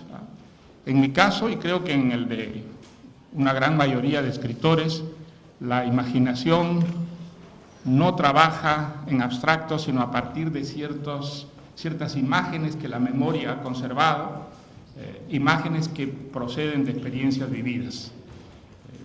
Eso no quiere decir que todas las ficciones pues sean unas autobiografías disimuladas, sino que en muchos casos la imaginación, la fantasía necesita trabajar sobre recuerdos, es decir, sobre lo vivido para dispararse hacia lo imaginario, hacia la fantasía, que es el corazón de toda ficción. Creo que el punto de partida de esta novela fue algo que oí o leí, ya no recuerdo, que había ocurrido en una ciudad del norte del Perú, Trujillo, una de las que ha desarrollado más en estos últimos años. Allí, por lo visto, un empresario transportista de origen muy humilde había hecho pública su decisión de no pagar cupos a la mafia. Hizo saber que no aceptaría el chantaje de la mafia y que estaba dispuesto a correr todos los riesgos que ello implicaba. A mí la imagen de este personaje, un empresario humilde que seguramente pues, con enorme esfuerzo había ido construyendo esta empresa exitosa y que en nombre de ciertos principios estaba dispuesto a enfrentarse a algo tan peligroso como son las mafias, la violencia que ello implicaba, y que lo hacía sabiendo que sacrificaba muchas cosas y que probablemente nadie se lo iba a agradecer, que actuaba de este modo por un principio puramente moral, o religioso, o político, o cívico, me impresionó mucho y me dio la idea de este personaje. Al mismo tiempo, en los últimos años el Perú, como otros países de América Latina, ha vivido un proceso de desarrollo bastante notable. Creo que si hay que fijar una frontera en el Perú sería el año 2000, el año en que cae la dictadura de Fujimori. Se inicia una vez más en su historia un proceso democrático, pero que a diferencia de otros ha continuado. Desde entonces ha habido hasta 3 cambios de gobierno mediante elecciones más o menos limpias. Y en estos años, por otra parte, ha habido en el país, igual que en otros países de América Latina, unos consensos muy amplios para, de una parte, mantener políticamente la democracia, las instituciones democráticas, y por otra parte, y eso sí realmente es una gran novedad en nuestra historia, una política económica de apertura, de estímulo a la inversión, de defensa de la empresa privada, que ha traído un gran beneficio económico al país. El país ha estado creciendo en estos años de una manera muy acelerada, ha sido en ese sentido uno de los países de punta en América Latina, y una de las consecuencias de este proceso ha sido el crecimiento de las clases medias, la aparición de empresarios de origen muy humilde, algunos muy exitosos, dueños incluso de compañías transnacionales. Hay el caso, que ya es un caso muy conocido en el mundo, de la familia Añaños, una familia más bien modesta, ayacuchana, que en la época en que Ayacucho, por culpa del terrorismo de Sendero Luminoso, había quedado completamente aislada y las gaseosas no llegaban a la ciudad, empezaron a producir gaseosas en su casita, en la cocina de su casita, y 20 años después los Añaños pues son dueños de una transnacional que se ha extendido por 3 continentes, un caso de éxito empresarial que incluso ha sido destacado. Yo me enteré de la existencia de esta familia y de su empresa por un artículo en el Wall Street Journal. Y el caso de esta familia no es único, hay otros casos de empresarios que gracias a la apertura han surgido, incluso de familias sumamente humildes, algo que ha cambiado muchísimo la faz de la sociedad peruana. A mí me impresionó mucho, por ejemplo, volver a Piura, una ciudad a la que estuvo ligada mi infancia, mi juventud, y no reconocer la Piura de mis recuerdos en la Piura de hoy día, una ciudad que había crecido enormemente, que se había llenado de edificios modernos, de avenidas, de hoteles, en la que había desaparecido el desierto. Mi recuerdo de Piura era una ciudad aislada, rodeada de enormes arenales, de médanos que cambiaban según el viento cada día. Y ahora encontrar una ciudad que no tiene arenales ya. Los arenales se han convertido en chacras, en fincas, en las que, gracias al riego por goteo, se producían frutas para la exportación, y algo que había cambiado enteramente, digamos, la idiosincrasia de la ciudad.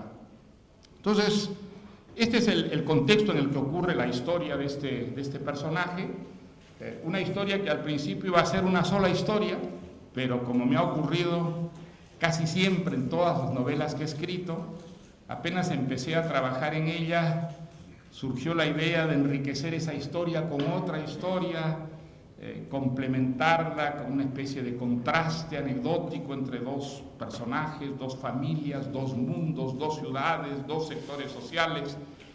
Y así fue como en esta novela pues aparece una familia que ya ha sido protagonista de otras historias mías, la de don Rigoberto, doña Lucrecia y el hijo de don Rigoberto, Fonchito.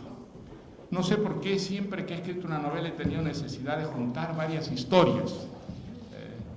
Tal vez porque la novela es un género que se extiende mucho en el tiempo, que es un género social, que nunca cuenta la historia de un personaje, sino un personaje sumido en un contexto, en un entorno, en un medio, Y creo que eso se manifiesta, por lo menos en mi caso, sobre todo en la coexistencia de historias distintas dentro de una novela. Historias distintas que poco a poco van fundiéndose y convirtiéndose en una sola historia. Bueno, buenos días a todos. Gracias por venir, gracias a Casa de América por acogernos siempre con tanta generosidad. Dicen que en los matrimonios, cuando se celebran matrimonios y llueve muchísimo, es muy buena suerte. Así que espero que este día otoñal casi nos traiga muy buena suerte. Mañana, jueves 12 de septiembre, prácticamente 3 años después de la publicación del Sueño del Celta y de que le fuera concedido el Premio Nobel de Literatura, Mario Vargas Llosa lanza una nueva novela que lleva por título El héroe discreto y que acogerán simultáneamente todas las librerías de nuestro idioma. ¿De qué trata este libro? El escritor Benjamín Prado ha dicho que para él es una novela sobre el dinero. Para el crítico Fernando Rodríguez Lafuente, esta es una novela que cuenta la vida misma a la manera en que lo hacen las novelas ejemplares. Para el periodista y editor Juan Cruz, es una novela sobre las profundidades del alma de personas muy distintas, de bondades y maldades imprevisibles. Para Carlos Granés, ganador del Premio Isabel Polanco de ensayo y gran conocedor de la obra de Vargas Llosa, el gran tema de este libro es la paternidad. José Carlos Mayner habla de una apuesta a favor de la invención como principio activo y de la moralidad como resultado final, cosas que tienen algo o mucho que ver con el mundo cervantino. La anécdota es esta. El héroe discreto narra 2 historias paralelas, la de Felicito Yanaqué, dueño de una empresa de transportes en la pujante Piura, quien un día recibe un papelito anónimo que le conmina a pagar un tributo mensual a cambio de protección. La historia empieza cuando nuestro héroe se niega en redondo a pagar los cupos. La otra tiene como protagonista a Ismael Carrera, viudo, dueño de una poderosa empresa de firma de seguros, y como centro el matrimonio de este con Armida, su criada durante años, que supondrá un escándalo en la ciudad de Lima y encenderá el odio de sus 2 hijos. La historia comienza cuando Ismael huye en secreto y sus 2 hijos inútiles emprenden una desaforada batalla que implicará a don Rigoberto, viejo amigo y compañero de Ismael, obligándolo a posponer todos sus planes de un plácido retiro. El héroe discreto es un renovado encuentro con varios de los temas que circulan como ríos profundos a través del amplio y apasionante fresco narrativo que compone la obra de Mario Vargas Llosa. Un reencuentro con una geografía, el Perú, pero visto desde hoy. Un Perú lleno de prosperidad, pero de esa manera tan extrañamente desarticulada e imperfecta como los países latinoamericanos encaran estos tiempos prósperos. Un reencuentro también con algunos de sus personajes, Silva, el sargento Lituma, don Rigoberto, doña Lucrecia y Fonchito, los inconquistables, que han crecido a través de sus ficciones y que ahora se relacionan con... Creo que desde que escribí mi primera historia, cuando era muy joven, siempre he sentido, escribiéndolas,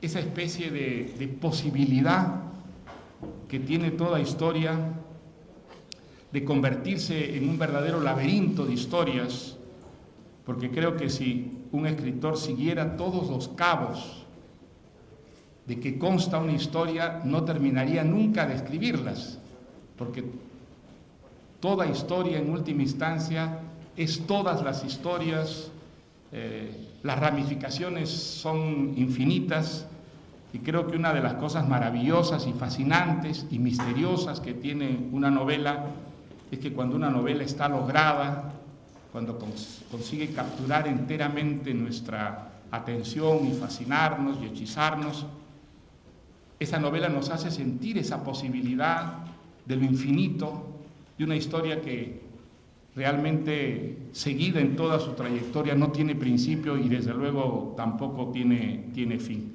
En fin, ese es algo que siempre he sentido cada vez que escribo una novela, y por eso a veces es más difícil para mí terminar una novela que empezarla, ¿no? Encontrar el momento en que hay que ponerle un fin, porque si no se lo pusiera, la novela no terminaría nunca de transcurrir y de seguir generando episodios y anécdotas. Creo que antes de añadir nada más bien podríamos pasar ahora al diálogo y en el diálogo pues ir surgiendo las respuestas que puedan aparecer de acuerdo a las preguntas de ustedes. Muchas gracias. Yo, perdón, pediría si se puede de algún modo iluminar un poco la sala y bajar, porque no, creo que Mario no va a ver. Sí, bien. Sí.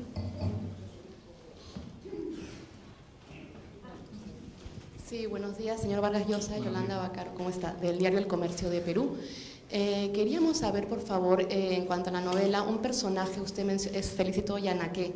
Queríamos saber si usted, hasta qué punto se documentó sobre esta persona que da vida a este personaje, ¿no? Hasta qué punto usted ha tenido contacto con él o con familiares, el entorno de él, si sigue vivo, no sé, en fin, si nos puede hablar un poco más de esta persona. Felicito Yanaque es un personaje inventado. Es un personaje inventado, pero es un personaje que no es insólito en el Perú de hoy. He citado el caso de los Añaños, pero podría citar muchos otros ejemplos de peruanos muy humildes, algunos tan humildes como Felicito Yanaque, hijo de un campesino chulucano, y que ha llegado a convertirse en un